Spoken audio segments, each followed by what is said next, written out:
course qui vient de s'élancer, c'est la finale du 3000 mètres steeple. Ils sont 15 au départ, mais 3 hommes se présentent en favoris évidents. Ezekiel Kemboi, le tenant du titre, Brihmin Kipruto, champion du monde, et Richard Mathielong, champion d'Afrique. Leur point commun, tous les 3 sont kényans, et donc sont les héritiers d'une dynastie qui règne sans partage. Depuis 40 ans, tous les champions olympiques sont kenyans. Pour les autres nations, l'exploit n'est même plus de remporter la course, il est simplement de monter sur le podium. Les Kenyans prennent rapidement les devants.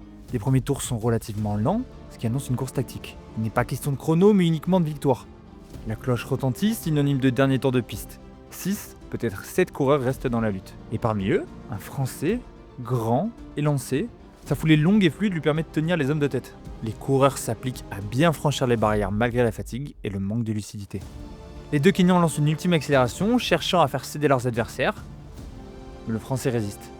Mieux encore, il passe en tête. C'est la dernière haie, c'est l'avant-dernière haie, c'est la dernière rivière. Oh là là là là là là là. Il est là, Mekhissi Benabad, avec les 3 Kenyans. C'est un sprint pour Mekhissi Benabad. Oh, ils sont là. Il est là, Mekhissi Benabad, avec Kemboi. Et puis Kipruto. Mekhissi Benabad pour la médaille. Ce serait une médaille sûre déjà pour le Français de quelle couleur? Ce sera l'argent.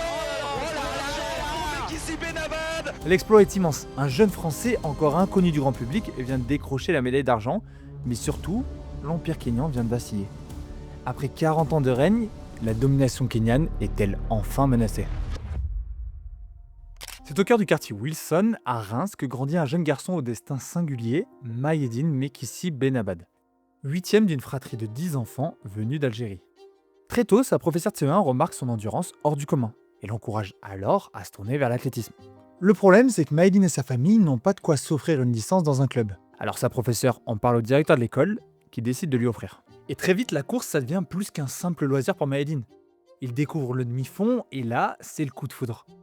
Pour lui, courir, c'est une façon de s'évader. Alors les années passent, il progresse, enchaîne les compétitions, et ce qui était un passe-temps devient une vraie ambition, devenir athlète professionnel. En 2006, à 20 ans, il franchit une étape importante, quitter Reims et sa famille pour rejoindre l'INSEP, à Paris. Pour ceux qui ne connaissent pas, l'INSEP, c'est un peu le Graal des sportifs français. Tu as les meilleures infrastructures, un personnel dévoué pour les athlètes, tout y est pensé pour le sport de haut niveau. Et un an plus tard, ses efforts payent. Il est sacré champion d'Europe espoir sur 3000 mètres steeple. Il enchaîne même avec ses premiers mondiaux à Osaka, et malheureusement, il est éliminé dès les séries. Quand t'es éliminé en série, t'es une merde. J'avais la rage, c'était la plus grosse claque de ma carrière. Et puis, trop loin de sa famille, en désaccord avec les méthodes d'entraînement, frustré par le manque de reconnaissance, il claque la porte de l'INSEP et retourne à Reims. Il a un gros caractère, et vous verrez, c'est quelque chose qu'on va retrouver tout au long de sa carrière. Ce retour, c'est un vrai tournant. Fin 2007, il est de nouveau entouré des siens, et quelques mois plus tard, il réussit à se qualifier pour les Jeux Olympiques de Pékin, où il s'apprête à réaliser l'incroyable performance que vous connaissez maintenant.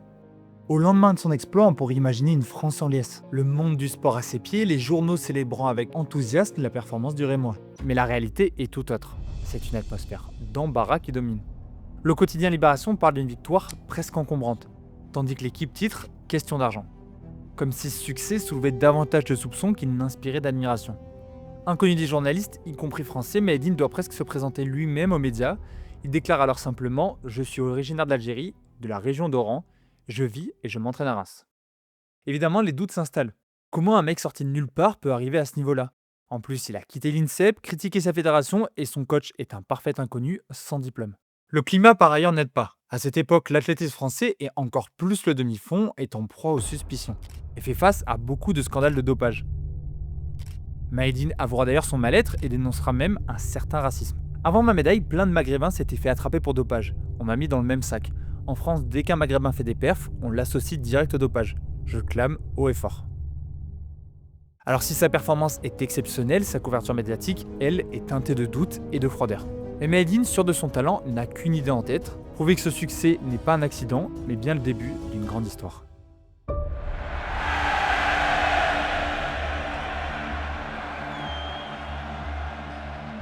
Pour la saison 2009, l'objectif est clair, devenir champion du monde à Berlin en août. C'est l'occasion rêvée pour Mahédine de prendre sa revanche sur les Kenyans. La première étape est simple, passer les séries. Un obstacle qu'il avait fait tomber 2 ans plus tôt à Osaka. Mais cette fois encore, le destin s'en mêle. Miné par une pubalgie toujours pas soignée, il doit abandonner à seulement quelques centaines de mètres de la ligne. Son rêve s'évanouit une nouvelle fois. Alors le soir de la finale, Mahédine n'est pas sur la piste, mais derrière un micro, aux côtés de Patrick Montel, il commente la course pour France Télévisions. Et l'histoire, eh bien, elle va s'écrire sans lui. Allez grand, c'est dans la tête. Aïe aïe aïe, allez bon. Aïe aïe aïe, allez allez, allez, ouais c'est ça. Record d'Europe je crois, il y a record d'Europe. C'est Bob Tari, son ami, mais aussi son rival, qui décroche la médaille de bronze derrière les deux Kenyans. Une performance exceptionnelle et surtout la preuve que la France compte plus que jamais dans le steeple. 2 années de suite, un Français est monté sur le podium mondial, ce n'est pas rien. Tari, déjà finaliste aux Jeux Olympiques de Pékin, s'impose comme le concurrent le plus sérieux de Mayedine sur la scène nationale. Et entre les deux hommes, l'affrontement devient inévitable. Malgré ses championnats du monde avortés, Mayedine ne renonce pas, son ambition reste intacte, devenir le meilleur du monde. Mais avant d'atteindre ce sommet, il va falloir d'abord dominer l'Europe. Et l'occasion, elle se présente dès l'été 2010 à Barcelone avec les championnats d'Europe. Et cette fois, une chose est sûre, les deux Français ne feront pas seulement partie de la course, ils la survoleront. Reste à savoir qui des deux sortira vainqueur. Mayedine, Mekhissi, qu'est-ce qu'ils vont faire? Ils se battent pas, Non, ils se battent pas, c'est incroyable! Ah super. C'est impensable! Non c'est pas possible, c'est pas possible. Non ils Si, se battent. c'est Mayedine! Mayedine, Mekhissi, Non, champion non. d'Europe! Mayedine, Mekhissi, champion d'Europe! Rien à dire! Bob Tari, deuxième! Ces hommes sont gros, ces hommes sont immenses! Et Mayedine Mais merci à tous a les eu deux. le Merci. coup de rein pour s'imposer. Et regardez ce qu'il va faire, Mayedine, regardez! Regardez ce qu'il va faire. Merci Ça à tous c'est les cette image-là que je veux que vous gardiez. C'est cette Tu image-là. me consoles. Ah ouais, elle est belle cette image. Le voilà, le premier titre majeur de Mekhissi. Dans ce championnat d'Europe de Barcelone, la France fait carton plein et réalise son record de titres avec 18 médailles d'or. Alors on parle de sa victoire, bien sûr, mais c'est surtout Christophe Lemaître et son magnifique triplé 100, 200, 4x100 qui fait la une des journaux. La conversion médiatique n'est encore une fois pas la plus avantageuse pour Mekhissi. Mais contrairement aux Jeux Olympiques qui sont organisés tous les 4 ans, les championnats du monde d'athlétisme, eux, reviennent tous les 2 ans. Donc en 2011, c'est la ville de Daegu, en Corée du Sud, qui accueille la deuxième plus grande compétition internationale. Pour s'y préparer, les athlètes participent à des meetings, des compétitions indépendantes qui ont lieu tout au long de la saison. Mayedine Mekhissi, spécialiste du 3000 m steeple, s'aligne aussi régulièrement sur 1500 mètres, une distance plus rapide, idéale pour travailler ses qualités de vitesse. Et c'est comme ça que le 22 juillet à Monaco, il prend le départ d'un 1500 mètres aux côtés de Mehdi Bala, le Français spécialiste de la distance, médaillé olympique. La course n'a rien de mémorable sur le plan sportif. Aucun des deux ne brille vraiment. Et pourtant, c'est de cette soirée que va naître l'un des événements les plus médiatisés de sa carrière.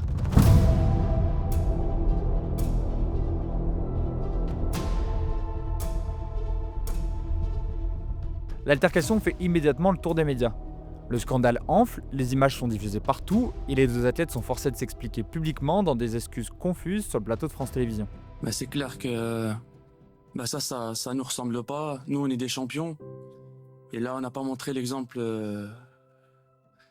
qu'on était des champions. Et j'espère qu'on va redorer notre blason en gagnant des médailles aux championnats du monde et aux Jeux Olympiques. La fédération française s'empare de l'affaire. À 1 mois seulement des championnats du monde, l'incident met en péril la saison des deux coureurs. Pour Mayedine, qui attend toujours sa revanche sur la scène mondiale, la menace est immense. Le risque de se voir disqualifié des championnats du monde est réel. Mais la fédération le sait, il a une vraie chance de médaille pour la France. Et donc finalement, il est autorisé à participer. En Corée du Sud, le voilà donc revanchard, malgré une image plus que ternie. Et cette fois, aucune blessure, aucun faux pas, il se qualifie en finale en terminant deuxième de sa série. Mais pour espérer un podium, il faut, une fois n'est pas coutume, faire face au titan kényan. Et en cette année 2011, avant cette finale tant attendue, sur les 10 meilleures performances mondiales, 7 appartiennent à des coureurs venus du Kenya. Mais les Français ne font pas tâche, Mayedine Mekhissi et Bob Tari ont respectivement la 4e et 5e meilleure performance de l'année. Le 3000 m steeple de Daegu s'annonce donc comme un combat dantesque. Les adversaires sont les mêmes qu'en 2008, Ezekiel Kemboi, Brimin Kipruto et Richard Matelong. Et pour pimenter le tout, un 4e Kenyan s'est même invité à la fête, Abraham Cherchir. C'est bien une armada qui se dresse devant les Français. Ouais, ça y est, c'est parti, le sprint est lancé. Non, c'est pas Kipruto. C'est Kemboi. Non, C'est Kemboi qui vient de partir.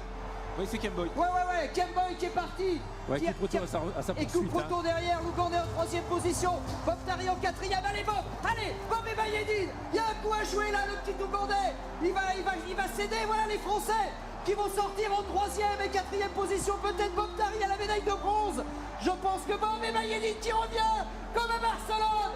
Maïeddine, Ah, il faut Mekhissi, être allez deuxième, il faut Maïeddine être au deux, il bout. faut être deux, Vas-y, il va être deux. vas-y, tu vas être deux. Tu vas le faire, Non. non. Ah, je sais pas. Non, il est 3. Au terme d'un incroyable finish, Maïeddine Mekhissi s'offre la médaille de bronze, à quelques fractions de secondes seulement de l'argent. Un exploit historique. Jamais auparavant, un Français n'avait réussi à monter sur le podium à la fois aux Jeux Olympiques et aux Championnats du Monde. Et il devient seulement le deuxième Européen à pouvoir se targuer d'une telle performance. Et si la victoire d'Ezekiel Kemboi est indiscutable, c'est la deuxième place de Briming Kipruto qui interroge. Et oui, car sous la menace du Rémois dans les derniers mètres, le Kenyan n'a pas hésité à se décaler pour le gêner.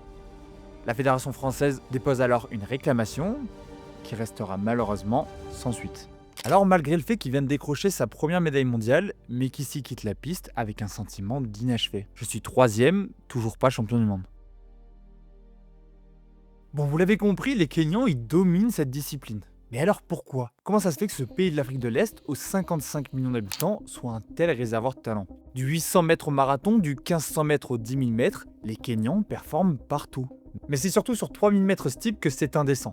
C'est simple, depuis 1968, tous les champions olympiques portent le maillot kényan, à l'exception des Jeux olympiques de 76 et de 81, tout simplement car le Kenya avait décidé de boycotter la compétition.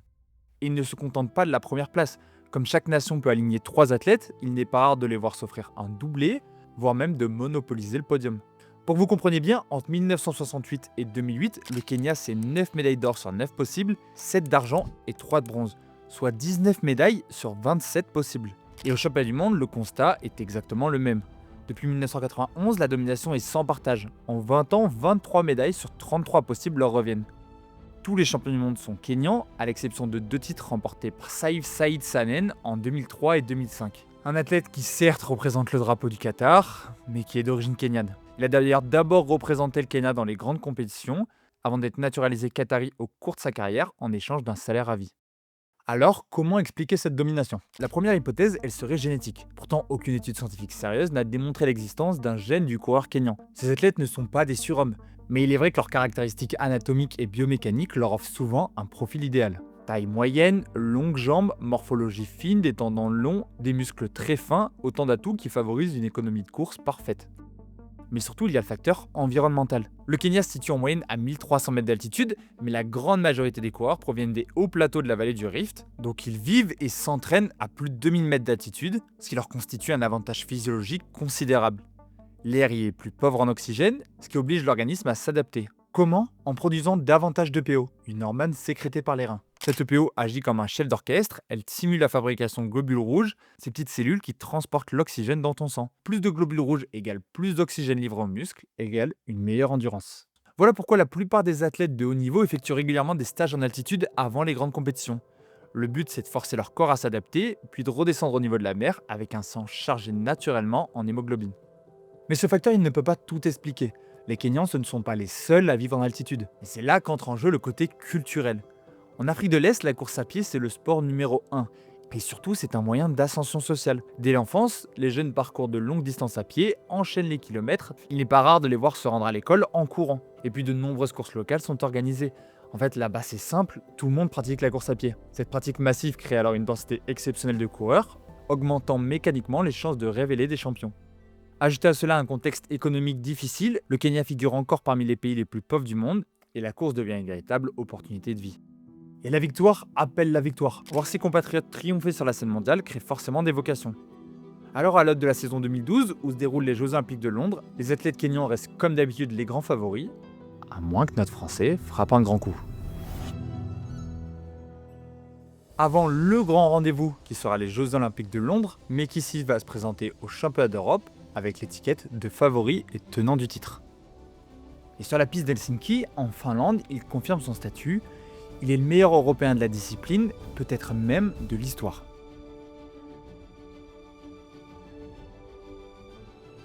À 27 ans, son palmarès il est déjà impressionnant. Vice-champion olympique, médaillé mondial, double champion d'Europe, plusieurs fois champion de France. C'est donc en pleine confiance qu'il arrive à Londres. Mais son image publique, elle reste contrastée. En guise de célébration à Helsinki, il pousse une mascotte au sol. Un geste jugé déplacé, d'autant qu'il avait déjà eu un comportement similaire à Barcelone 2 ans plus tôt.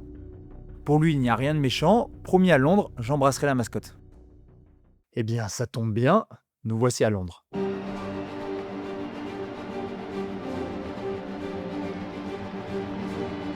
En série, il réalise le meilleur temps et se qualifie facilement pour la finale.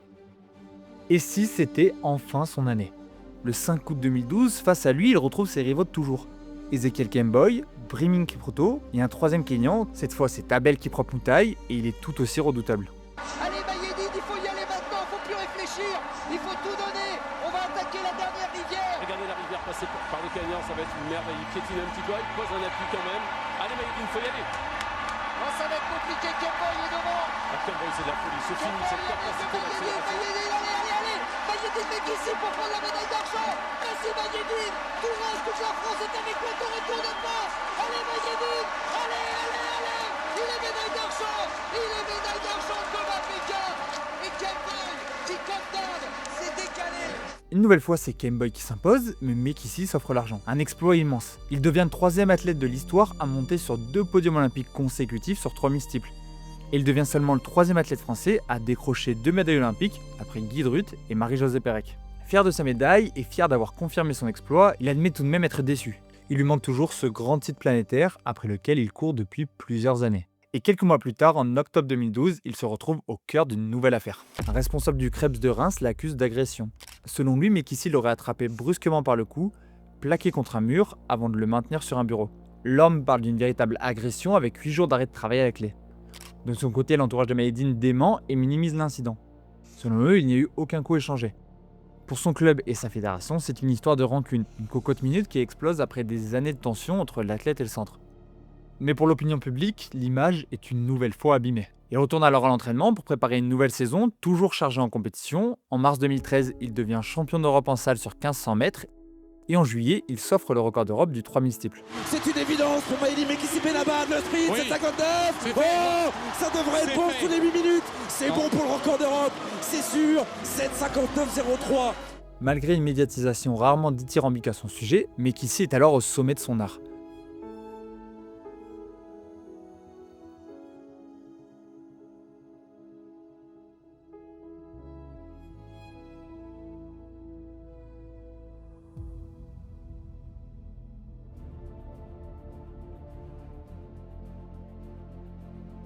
Roi incontesté du steeple européen, il aborde les championnats du monde de Moscou avec l'ambition claire d'enfin décrocher l'or. Mayedine Mekissi toujours pour l'instant dans le bon tempo.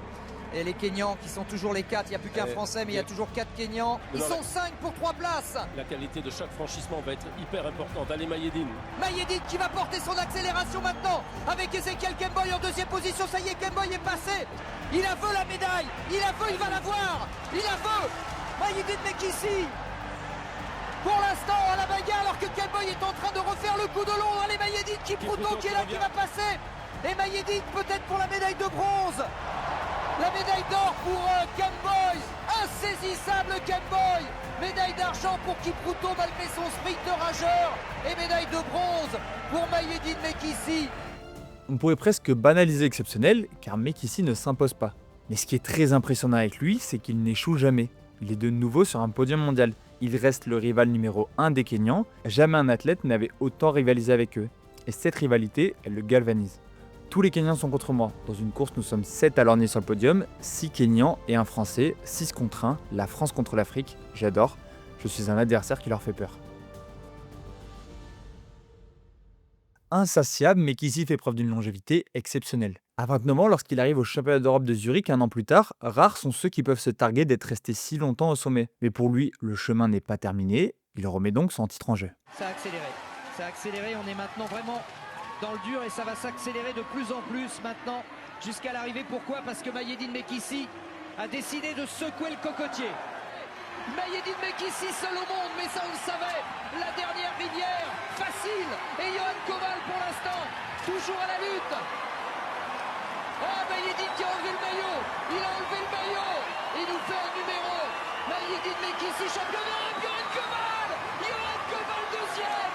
Le doublé pour l'équipe de France. Au Kérou, au Barcelone, ça va être quelque chose. Mayedine Mekissi devant Johan Koval. Mais à peine quelques minutes après sa victoire, une rumeur prend de l'ampleur.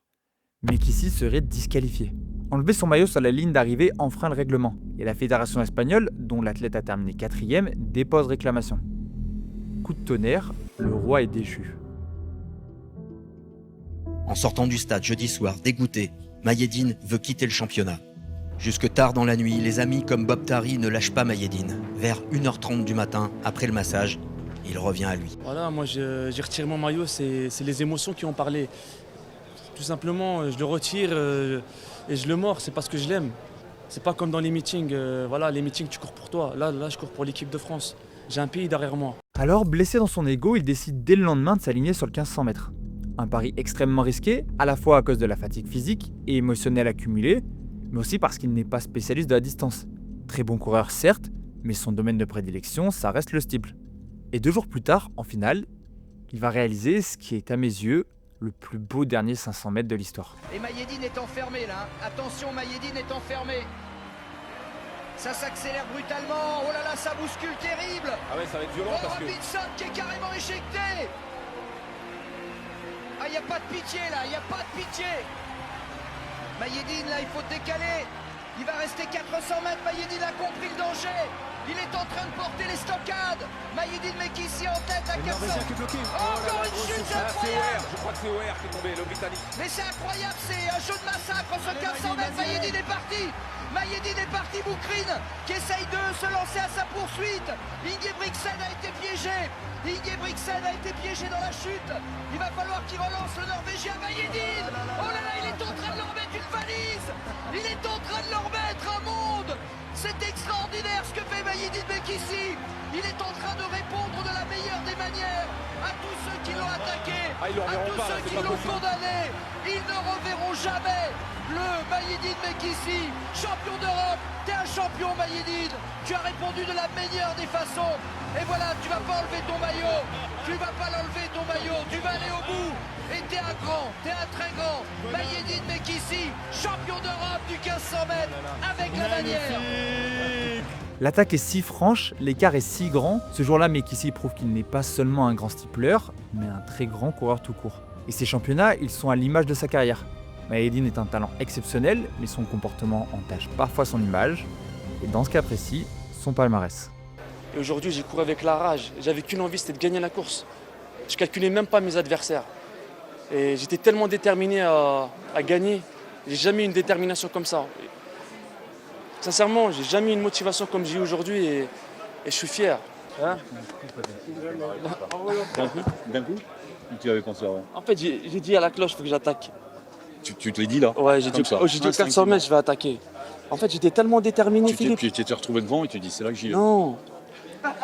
J'ai jamais eu une motivation comme j'ai eu, Philippe, je te jure.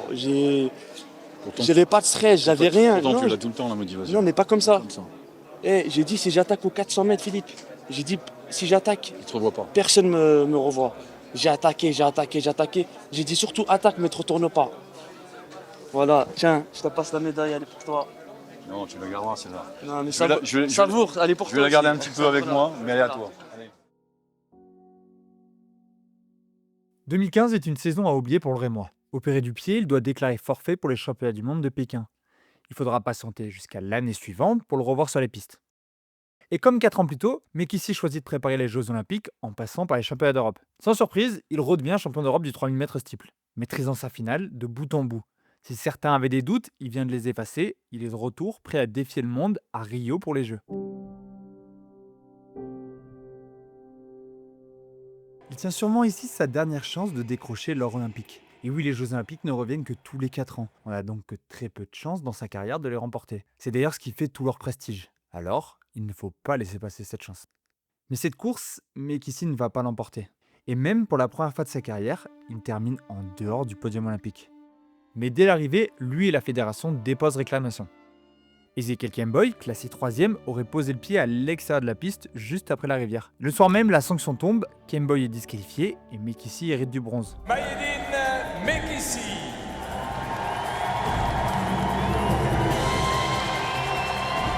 Il devient ainsi le premier athlète de l'histoire à décrocher 3 médailles olympiques sur 3000 mètres steeple.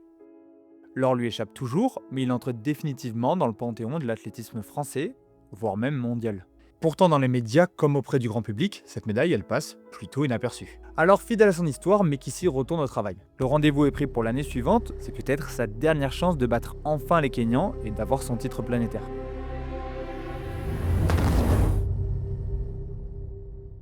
Malgré un finish impressionnant, il échoue au pied du podium. Et pendant ce temps, le Kenya continue de tout rafler. Pour Mekissi, le temps commence à presser. À 32 ans, son palmarès est immense, mais une médaille d'or mondiale manque toujours à l'appel. Un an plus tard, en 2018 à Berlin, pour les championnats d'Europe, en véritable patron qu'il est sur la scène continentale, Mekissi s'impose une nouvelle fois. Ce 4e titre le hisse parmi les plus grands athlètes européens de l'histoire, et en fait le Français le plus titré de la compétition. Mais ce triomphe, personne ne le sait encore, ni le public, ni lui-même, sera le dernier chef-d'œuvre de sa carrière. Maïeddine Mekissi n'aura jamais remporté l'or mondial. Mais malgré ça, il restera celui qui aura le plus secoué la suprématie kenyane. Pendant près de 10 ans, il fut l'ennemi numéro 1 des athlètes venus des hauts plateaux. Début 2023, après des années de blessures et plusieurs tentatives de retour infructueuses, Maïeddine annonce sa retraite. C'était plus mon moteur, le fait de courir, d'être champion du monde ou champion olympique. Et je sentais que j'avais besoin de passer plus de temps avec ma famille, avec mes proches. J'avais envie de passer à autre chose. À l'image de sa carrière, la nouvelle passe quasiment inaperçue.